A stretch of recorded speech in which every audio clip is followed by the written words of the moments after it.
안녕하세요 여러분. 이번 시간에는 춘추시대 두 번째 패자인 찐무공에 대해서 여러분과 함께 좋은 시간 나눠보도록 하겠습니다.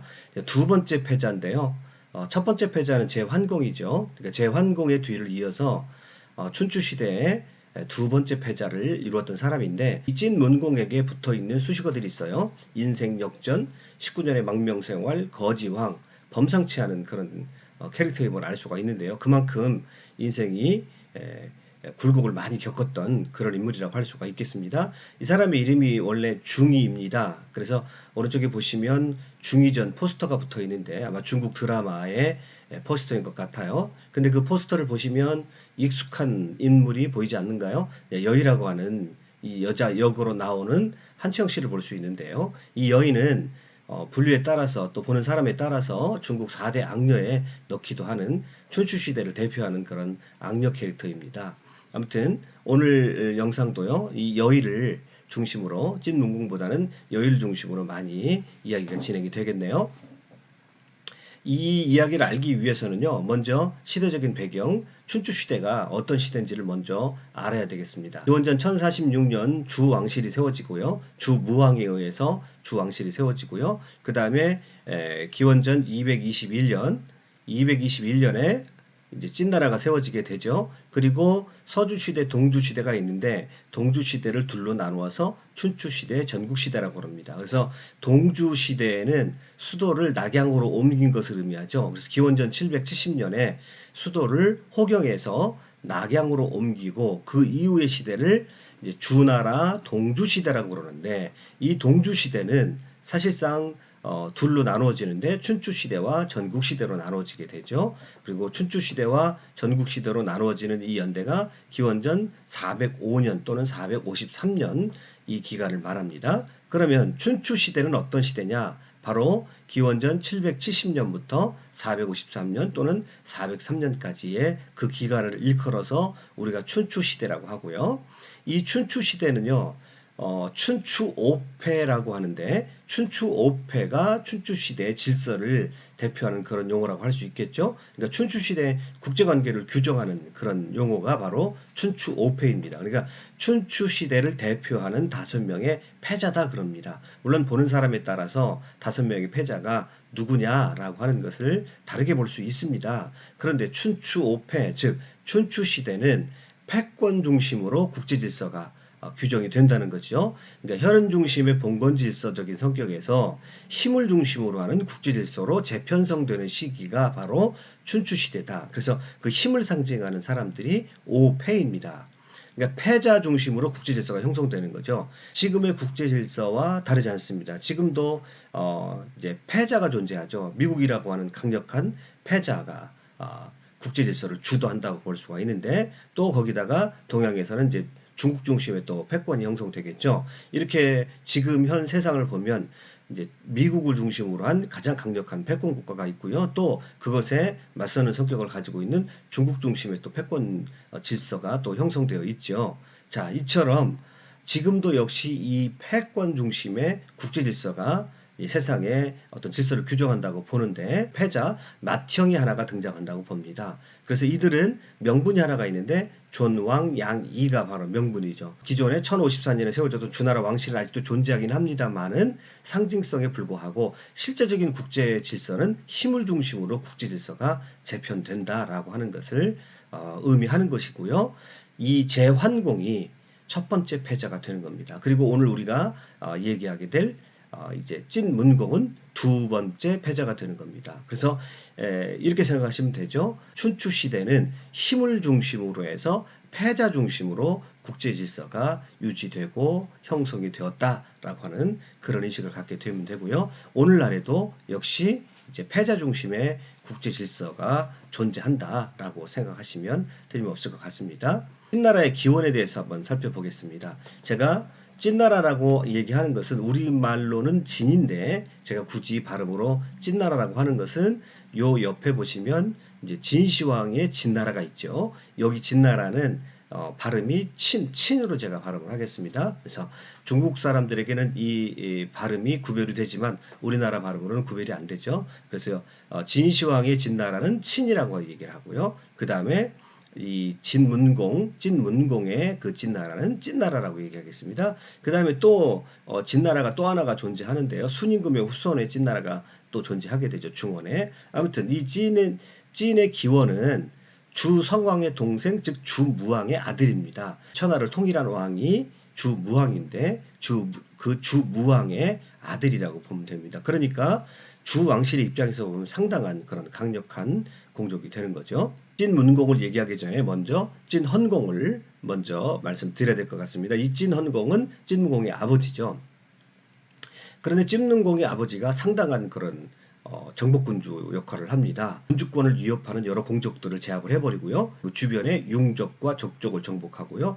주변의 작은 국가들을 병탄해서 찐나라가 춘추시대 초반 강력한 나라로 등장하게 되고요. 이 찐헌공 이후에 찐나라는 패자가 됐건 안 됐건 간에 중원 북쪽에 존재하면서 강력한 영향력을 끼쳤던 춘추시대를 대표하는 나라가 바로 이 찐나라가 되는데요. 그 기반과 초석을 다져놓은 왕이 바로 찐헌공이 되겠습니다. 한 가지 문제가 있는데 여자를 너무 좋아한다는 거죠. 이 표는 굉장히 복잡한 찐헌공과 관련된 가기도인데요. 부인은 정식으로 수많은 부인이 있었습니다만 두드러진 부인은 전부에서 5명입니다. 자, 첫 번째 부인은 제강이에요. 제강은 누구냐 하면 춘추시대를 대표하는 첫 번째 패자인 제환공의 딸입니다. 그런데 원래 제강이 누구에게 시집을 갔냐면 찐헌공에게 시집 온 것이 아닙니다. 찐헌공의 아버지에게 시집을 온 겁니다. 왕자 시절에 이 찐헌공이 제강과 사통을 하게 되고요. 아버지가 죽은 뒤에는 자기의 정실 부인으로 삼아버립니다. 그래서 이 제강과의 사이에서 낳은 아들이 있는데 바로 그 아들이 신생이고요. 그 다음에 또 여동생을 하나 낳는데 신생이 여동생을 하나 낳는데 그 여동생이 목희로서요.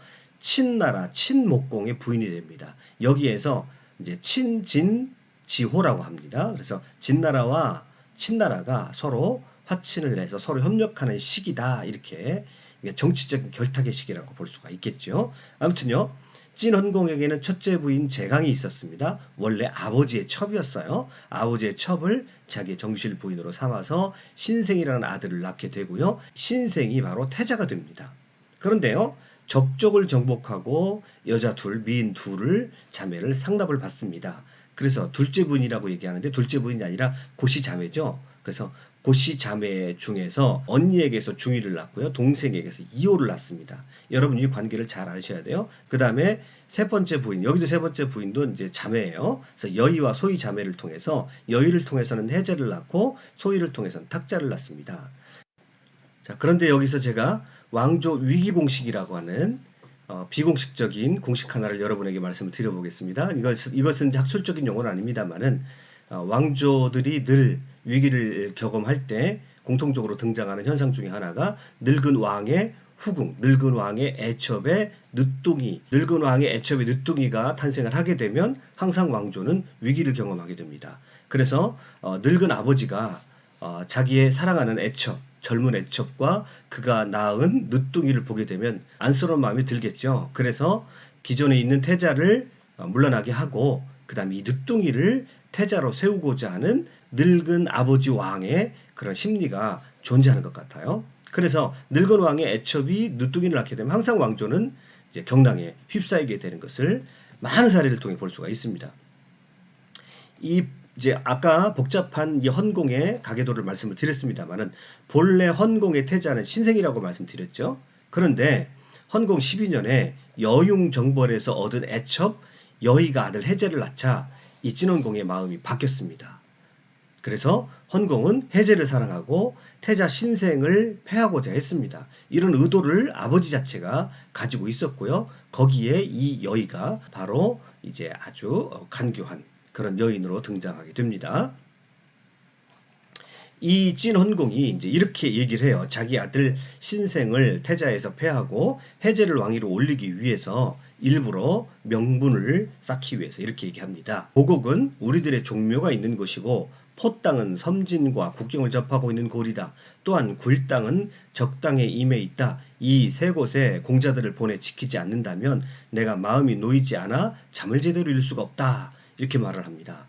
그러면 이 막내 아들인 해제를 왕위로 올리기 위해서는 첫째 아들 태자 신생과 그 다음에 중이와 이호를 제거해야 해제에게 물려줄 수가 있거든요. 그래서 일부러 이렇게 얘기하면서 이것은 곧 무엇을 의미합니까? 태자는 고국으로 보내고 중이는 포땅으로 보내고 또 굴땅에는 이호를 보내겠다는 이 소리예요. 자, 왕이 이렇게 얘기하니까 다른 신하들이 전부 그 말에 따릅니다. 그래서 태자는 고국으로 가고요. 포땅과 굴땅으로 각각 이제 중이와 이호가 가게 됩니다.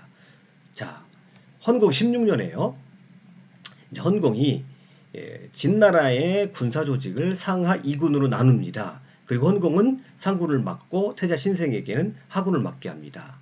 그리고 신생의 성을 축조하게 합니다. 겉으로는요, 태자 신성에게 나라를 나누어 주는 것처럼 그렇게 보여요. 그런데 보통 통상 이 태자는 아버지 밑에서 또 왕수업을 해야 되고, 태자는 항상 유고시에 자기가 항상 왕이 될 수 있어야 되기 때문에 수도 성 안에 있는 것이 상례인데 지금 태자를 성 바깥으로 쫓아내는 거죠. 수도 바깥으로 쫓아내서 나라를 이등분하고 큰 책임을 맡깁니다. 이것은 겉으로 보기에는 태자를 위하는 것처럼 보이지만 사실은 알고 보면 이제 언제든지 험을 잡아서 태자를 죽이거나 또는 전쟁터로 보내겠다는 그런 보관을 깔고 있는 얘기죠. 이 진원공의 속마음을요, 사위라는 신하가 알아채고요, 신생 태자를 회유하기 시작합니다. 이렇게 얘기를 해요. 어쨌든 당진의 군주 자리에 오르시지 못할 태자님에게 도성에 버금가는 대성과 경에 해당하는 자기를 받았으니 그 지위는 극에 달았다고 말할 수 있습니다. 자, 이 말이 뭡니까? 당신을 고국지방의 태수로 보내고 그리고 당신을 성 밖으로 내쫓은 것은 어차피 당신에게 아버지는 군주 자리를 내어주실 의도가 없습니다. 그러면 그럼에도 불구하고 아버지께서 당신을 사랑하셔서 조금 안 좋은 마음이 있어서 그래도 당신에게 나라를 두 쪽을 떼어주고 큰 성을 주어주고 당신을 경에 해당하는 자기를 당신에게 주었으니 이제 당신은 누릴 거를 다 누린 겁니다. 당신은 이미 군주가 될 수 없습니다. 이렇게 얘기하는 거나 마찬가지죠. 어찌 이보다 더 높은 지위를 바랄 수 있겠습니까? 당신이 올라갈 수 있는 최고의 지위를 이미 당신은 올라간 겁니다. 그러니까 이제는 당신은 앞으로 왕 아버지에게 더 이상 받을 것이 없습니다. 차라리 다른 나라로 도망쳐 죄가 미치지 않는 곳으로 몸을 피하심이 어떻겠습니까? 이렇게 얘기한 겁니다. 그러니까 아버지의 진원공의 속마음을 그대로 전달한 거죠. 주문왕의 형 되시는 오태백과 우중의 전례를 따르신다면 그것도 또한 아름다운 일이라 이름을 후세에 남길 수 있지 않겠습니까? 이렇게 말합니다. 여기서 오태백과 우중은 주무왕의 아버지인 주문왕에게 왕위를 양보했던 두 형들을 말합니다. 그래서 오태백과 우중이 이 주문왕에게 왕위를 양보하기 위해서 그들이 이제 자기 나라를 떠나버렸거든요. 그래서 당신도 지금 나라를 떠나서 동생에게 왕위를 물려주십시오. 군주 자리를 동생에게 내어주십시오. 라고 그렇게 이제 회유를 하는 거죠. 신생이 말을 듣지 않습니다. 그러니까요, 이제 아버지가 또 하나의 계책을 냅니다. 어떻게 하든 이 태자를 몰아내기 위해서는 뭔가 흠을 잡아야 되거든요. 그래서 진원공 17년에 이제 태자 신생을 시켜가지고 동산시를 정벌하게 합니다. 자, 정벌하게 하니까 이극이라는 사람이 이렇게 얘기를 합니다.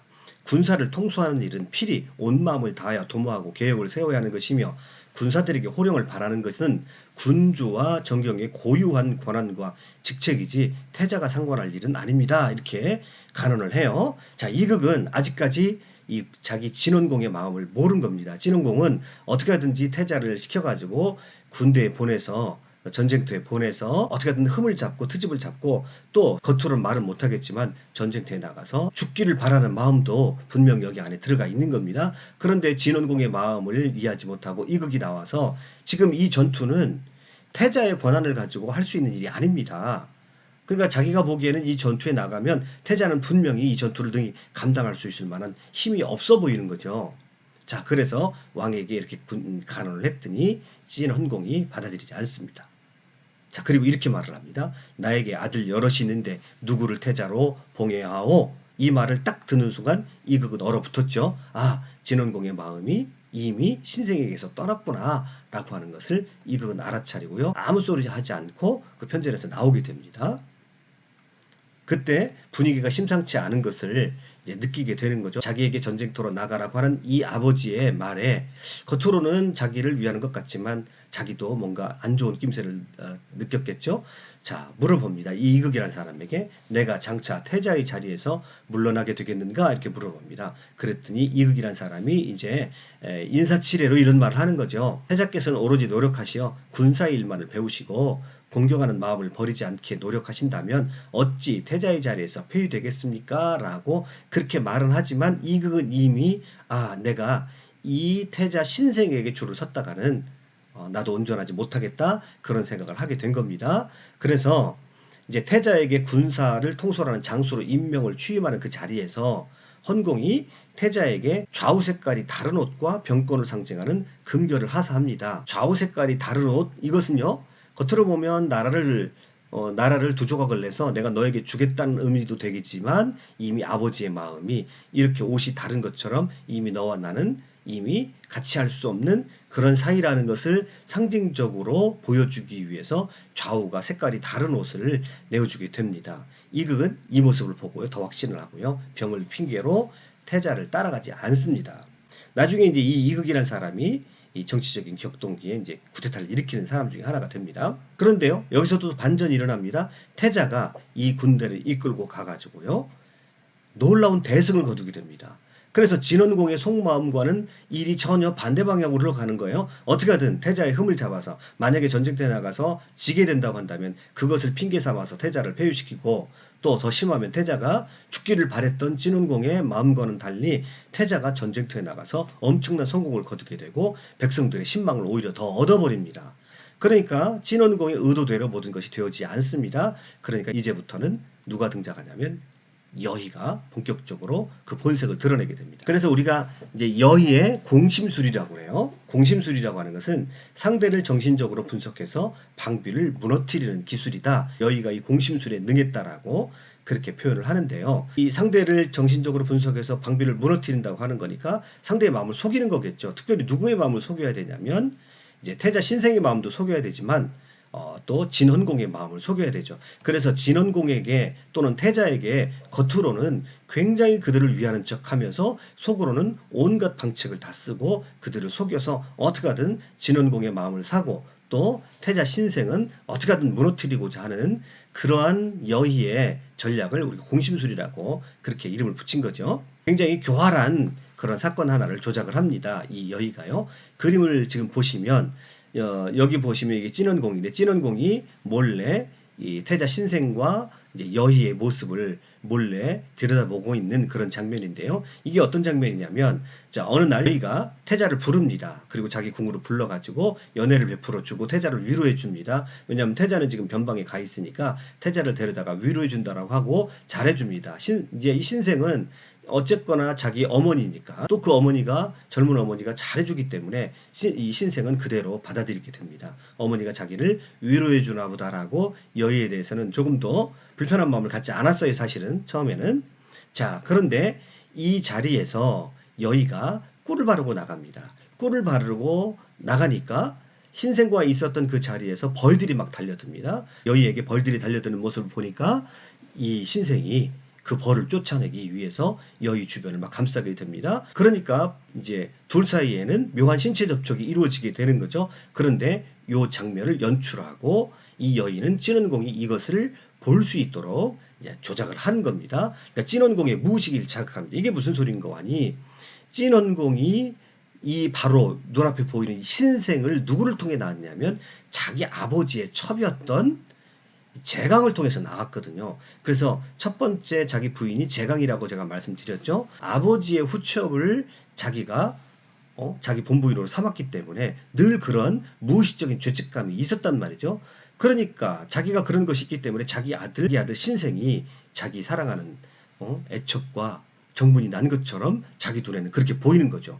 그래가지고 노발대발합니다. 그래서 당장 저 태자를 패하고 죽이려고 합니다. 그때 또 눈물 흘리면서 이 여희가 진원공의 마음을 붙잡습니다. 제가 태자를 돌아오라고 하여 돌아왔는데 태자가 오히려 이때 아버지에게 피살된다면 이것은 제가 태자를 죽이는 꼴이 될 것이고 더군다나 황국 내에서 외부 사람은 이 일을 모르니 참으소서 하고 눈물을 흘리면서 이 진원공을 붙잡습니다. 이 교활한 여의의 말을 듣고 그 자리에서 칼을 내려놓습니다. 여의가 진원공에게는 정말 착한 그런 아주 순진한 그런 여인으로 비추는 장면이죠. 바로 이게 여의의 공심술입니다. 우선 상대방의 마음을 안심을 시키는 거죠. 그리고 뒤에서 아주 교활한 계책들을 쓰게 되는 겁니다.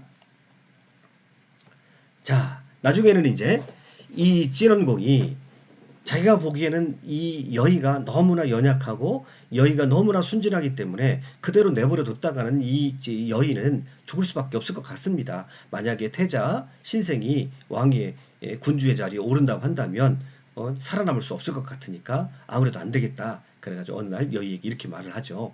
내가 태자를 패하고 해제를 대신 세우고 싶은데 어떻게 생각하는가? 또 이렇게 물어봅니다. 이랬더니 또 교활한 여의가 또 이렇게 말을 합니다.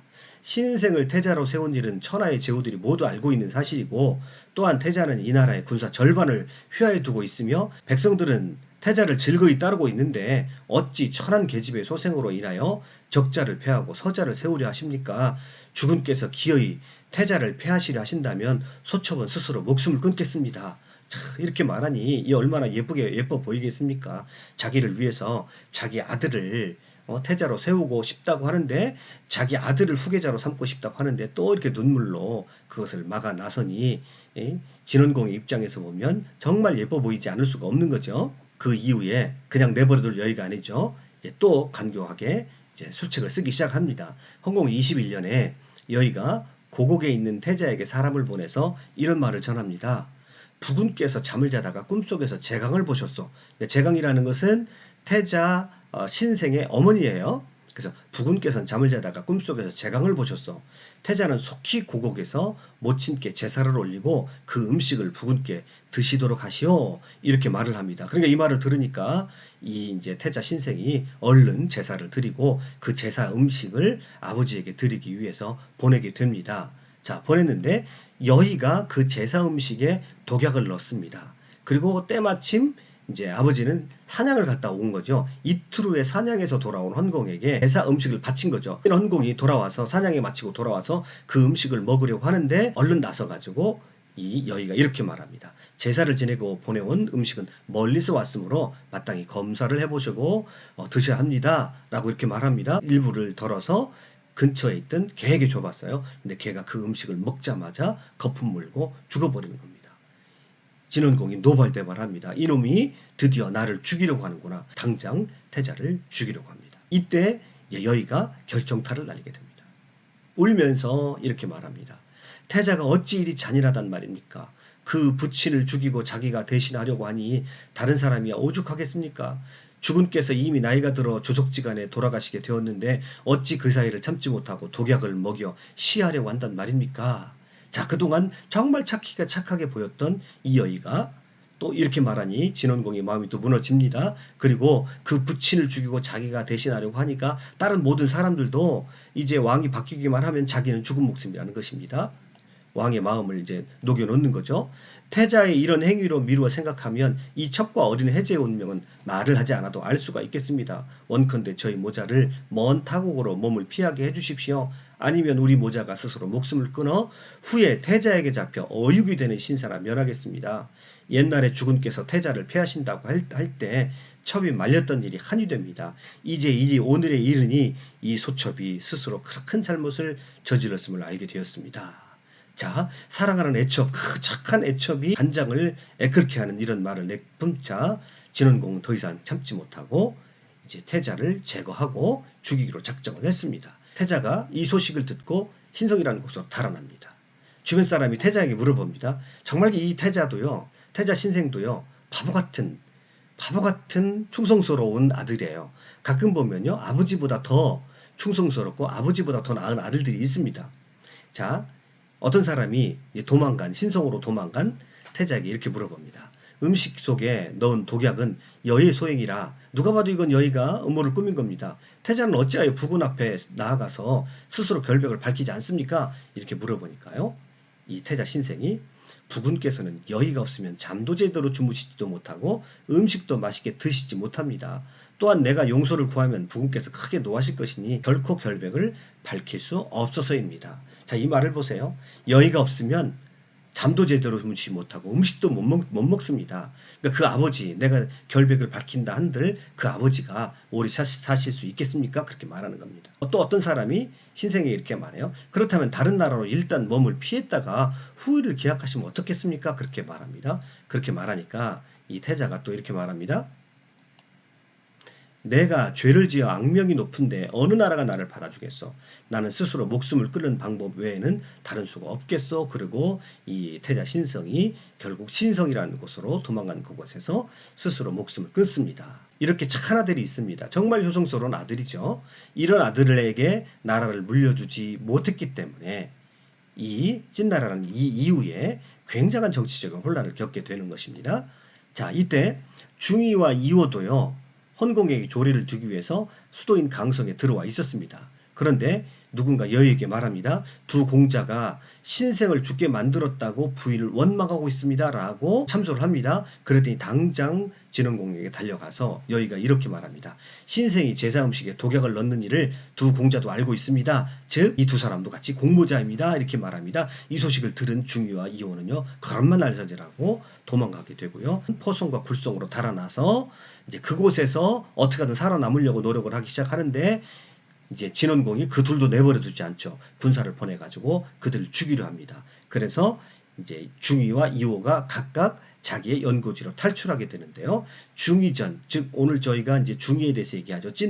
찐문공에 대해서 얘기하는데 중의가 이 이후에 19년의 기나긴 망명생활에 접어들게 되는 겁니다. 찐문공 일부를 여러분에게 말씀드렸습니다. 악한 여인 여희에 의해서 이제 나라가 혼란에 빠지게 되고 중의는 19년 동안의 망명생활이라고 하는 기나긴 고난의 기간을 겪게 되는데요. 제가 그래서 이 중의의 망명생활을 이제 어떤 분이 서양의 오디세이아와 비슷하다라고 하는 그런 느낌으로 말씀하셨어요. 그래서 이제 이 편에는 찐문공의 오디세이아라는 그런 편으로 여러분과 함께 또 시간을 나누도록 하겠습니다. 자, 여러분 오늘 대단히 수고 많이 하셨습니다.